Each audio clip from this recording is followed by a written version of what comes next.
इसी के 163 पृष्ठ पे और क्लियर किया है इस विधान को कि परमात्मा नाश पाप नाश नहीं कर सकता। ये देखो 163 पृष्ठ पे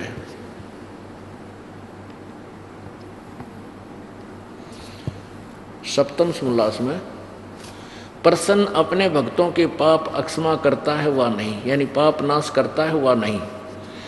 उत्तर स्वामी जी का नहीं, क्योंकि जो पाप अक्षमा करे तो उसका न्याय नष्ट और सब मनुष्य महापापी हो जाएं, क्योंकि उनको पाप करने में उत्साह और निर्भयता हो।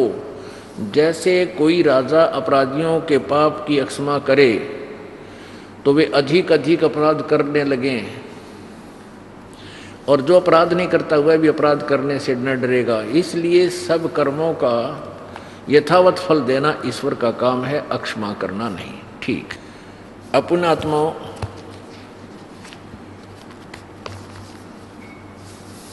अब जैसे एक बार पंजाब क्षेत्र में उग्रवाद फैल गया था और बहुत से बच्चे कुछ लोगों के भ्रमित करने से बहुत ही अपराधी हो गए थे। तो सरकार ने उन बच्चों के भविष्य को, राजा ने उन बच्चों के भविष्य को देखते हुए उनको कंसेशन दे दी थी, भाई जो बच्चे भविष्य में कोई गलती नहीं करेंगे और मुख्य धारा में वो आना स्वीकार करेंगे तो उनके पिछले सब केस माफ़ कर दिए जाएंगे, उनके सब अपराध अक्षमा कर दिए जाएंगे। और ऐसा ही हुआ। वो बच्चे किसी के कहने से, प्रेरित करने से, युवा बच्चे गलतियां कर रहे थे, उन्होंने वो अपराध त्याग दिए। आज वो मुख्य धारा में हैं और कोई अपराध नहीं करते, नहीं तो उनका जीवन बर्बाद हो जाता। यदि उनको जेलों में ठोक देते, ऐसा कर देते, तो उद्देश्य यही होता है कि आगे गलती ना हो, इतना ही होता है। ये भी विधान स्वामी जी का व्यर्थ सिद्ध हुआ कि राजा माफ करे तो सारे अपराधी हो जाएं। नहीं, जो अपराधी होते हैं उनको तो अलग चीज़ है, लेकिन बहुत ऐसे अपराधियों को अक्षमा करने से ही उनमें फिर डर बनता है, भविष्य का चिंतन होता है, क्योंकि वो समझ चुके होते हैं कि तुम्हें हानि बहुत हो जाएगी, नुकसान होता है। एक और उदाहरण देते हैं इसी जो राजा पाप अक्षमा। एक लड़की थी, वो किसी भी मजबूरी के कारण डाकू बन गई और बहुत सी उसने हत्याएं भी की। पीछे सरकार ने उससे प्रार्थना की कि यदि तू आगे भविष्य में ऐसी गलती नहीं करेगी तो तुझे क्षमा कर दिया जाता है। तो उसने स्वीकार कर लिया और फिर वो MP बन गई। तो ये भी विधान इस दयानंद मठ का, ये दयानंद जी का ये भी व्यर्थ सिद्ध हुआ। अब रहा आध्यात्मिक ज्ञान में देखो। अब जैसे स्वामी जी कहते हैं कि परमात्मा पाप नाश नहीं करता,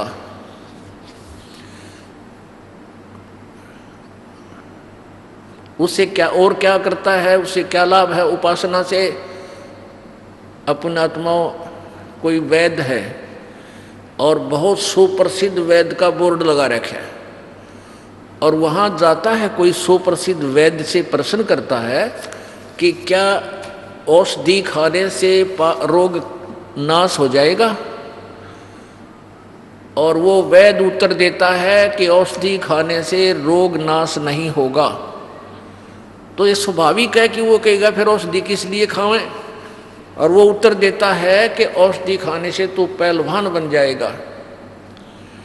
अब किसी का अक्सर रोग हो रहा है, वो पहलवान बनने की सोचेगा, अपनी जान बचाने की सोचेगा, तो वो वैद्य नहीं हो सकता, वो वैद्य हो ही नहीं सकता जिसकी यह स्टेटमेंट है कि दवाई औषधि खाने से रोग नहीं कटे।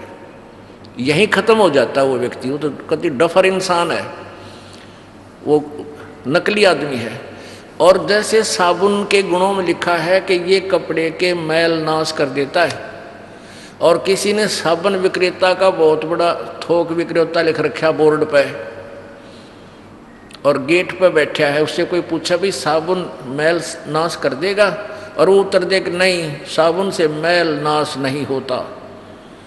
तो क्या होता है फिर, साबुन क्यों लगाएं कि साबुन से कपड़े मजबूत बन जाते हैं। वो कहता भांग पी रहा है, कति नशे में बोल सके ऐसा इंसान वैसे ये शब्द नहीं बोल सकता। साबुन के गुणों में लिखा है कि फिर वो मैल नाश करता है, इसलिए साबुन की हम तलाश करते हैं। तो परमात्मा के विधान में लिखा है कि वो पाप नाश कर देता है। परमात्मा के गुणों में लिखा है कि वो पाप नाश कर देता है। उन परमात्मा के गुण किस में लिखे हैं? वेदों में। अब यजुर्वेद अध्याय नंबर 8 के मंत्र नंबर 13 में 6 बार लिख रखा है। ये देखिएगा, पवित्र यजुर्वेद, पवित्र यजुर्वेद महर्षि दानव सरस्वती जी ने इसका अनुवाद किया है। जैसे गीता का अनुवाद, गीता का राइटर कोई और है, अनुवादकर्ता बहुत हैं, ऐसे ही अनुवादकर्ताओं में से एक महर्षि दानंद है। ये कहाँ से छपा है? प्रकाशक है सार्वदेशीय कार्य प्रतिनिधि सभा 2/5 महर्षि दानंद भवन, रामलीला मैदान, नई दिल्ली। यजुर्वेद आर्य भाषा भाष्य संपूर्ण 40 अध्याय महर्षि दानंद सरस्वती कृत। मुद्रक है Prince offset printers 1510 Pataudi house Daryaganj नई दिल्ली से। अब देखिए इसका अनुवाद करता दयानंद जी ही है। अब देखो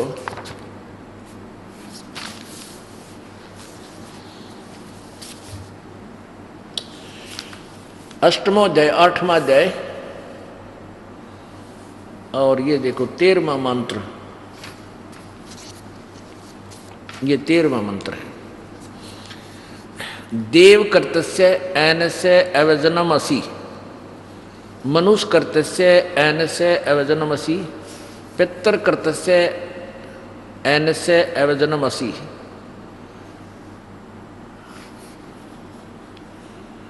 अनस्य अनस्य ओहो अनस्य अनस्य यानी अपराध के अपराधों को भी वो पाप कर माफ कर देता है। यहाँ अनुवाद किया 242 पृष्ठ पे, नेक्स्ट पे महर्षि दानंद ने लिखा है कि हे सबके उपकार करने वाले मित्र आप। अब इसने नो सोचा जो यहाँ परमात्मा लिखूंगा तो सीधा टारगेट नजर जाएगी कि भगवान माफ कर देता है पापों को। सत्यार प्रकाश में इसने लिख रखा है कि पाप नाश नहीं करता, तो यहाँ मित्र लिख दिया। तो पढ़ने वाले न सोचेंगे ये मित्र के बारे में कोई जानकारी दे रखी होगी। अब ये मित्र का भी यहीं से हम निर्णय लेंगे कि स्वामी दयानंद जी कहते हैं कि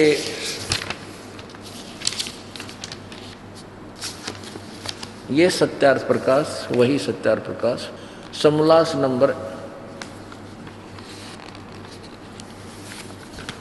प्रथम समोल्लास में सत्यार्थ प्रकाश प्रथम समोल्लास और पृष्ठ 18 पे इसी प्रकाशन का यहाँ लिखा है कि जो सबसे स्नेह करे, सबको प्रीति करने योग्य है, वह परमेश्वर सबका सच्चा मित्र है। इससे परमेश्वर का नाम मित्र है।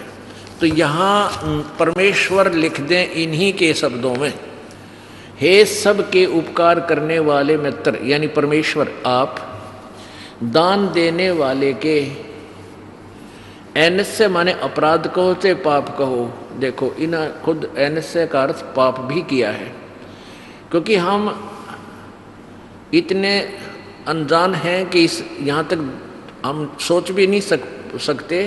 तो इसलिए बार बार ये दिखाना पड़ता है कि इन चतुरता दिखाने की चेष्टा की है, लेकिन सच्चाई छुप नहीं सकी।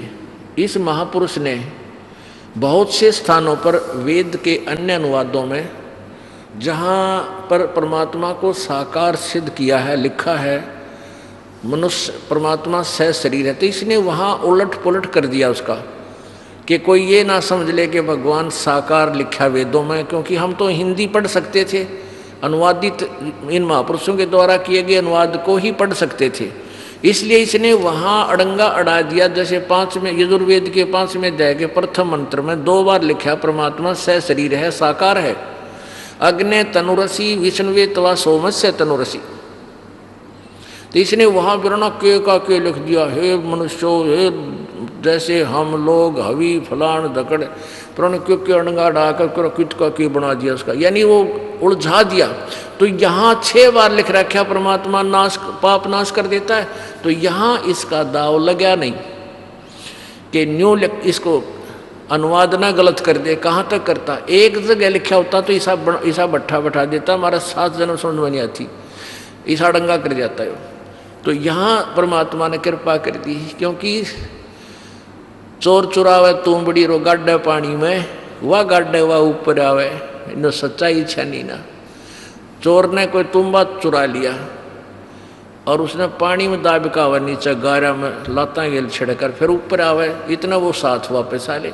तो इन्होंने चेष्टा की है इस तुम्बे को पानी में छुपाने की, इस सच्चाई को दबाने की चेष्टा की, लेकिन सच्चाई कभी दब नहीं सकती, मिट नहीं सकती। समय थोड़ा सा लेट लेती है, इसकी स्पीड धीरे धीरे है, लेकिन अंत में सत्य की विजय होती है। हे सब के उपकार करने वाले परमेश्वर, आप दान देने वाले के एन से माने अपराध के पाप के नाश करने वाले हो, पाप को अक्षमा करने वाले हो। मनुष्य कर्तस्य, साधारण मनुष्यों के किए हुए अपराध के विनाश करने वाले हो। अवजनम माने विनाश, एन से माने अपराध या पाप। पिता के किए हुए एन से माने अपराध के अच्छे प्रकार हरने वाले यानी नाश करने वाले हो, एक ही बात है, भाषा का अंतर है। अपने किए हुए एनस्य माने पाप के, अवजनम माने दूर करने वाले हो। एनस्य ओहो, अधर्म के अधर्म यानी घोर पाप के भी आप अवजनम नाश करने हारे हो। मैं हो जानता हुआ मैं जो कुछ भी अधर्म आचरण किया करता हूँ वह करूँ, किया पहले किया या ईब कर रहा हूँ या आगे करूँ, अनजान मैं जो कुछ भी किया करता हूँ वह करूँ। उस सर्वस्व माने सबके, सब आप एन से माने पाप के, दुष्टाचरण लिखा है पाप के, अवजनम माने दूर करने वाले, नाश करने वाले, असी माने। ओह, अब वेद तो क्लियर कह रहा है कि अनजानपणे में चाहे मन पहला करे और चाहे वर्तमान में कर लिया, चाहे आगे भी कर लूँ, यानी अनजानपणे में इच्छा कर मारे नहीं बेन इच्छा मर जा, कह कबीर तास का पाप नहीं लगाए। ये था यो नकली महर्षि, क्योंकि भांग पिया करता है और भांग पी के क्यों में बांट दे, इसने अपना मेरा तुम सत्यार प्रकाश में एक पृष्ठ पे किए लिखा है, अगले पर तू क्या उदाहरण दे रहा है, वो तेरी साधना को, तेरी अपनी ही छोरी को खंडित कर रहा है। तो इतनी मूर्खता तो कोई भी नहीं कर सकता कि इस पृष्ठ पर निराकार लिख रहा है, इस पर साकार के उसका साक्षात्कार हो जाता है। यो भांग पी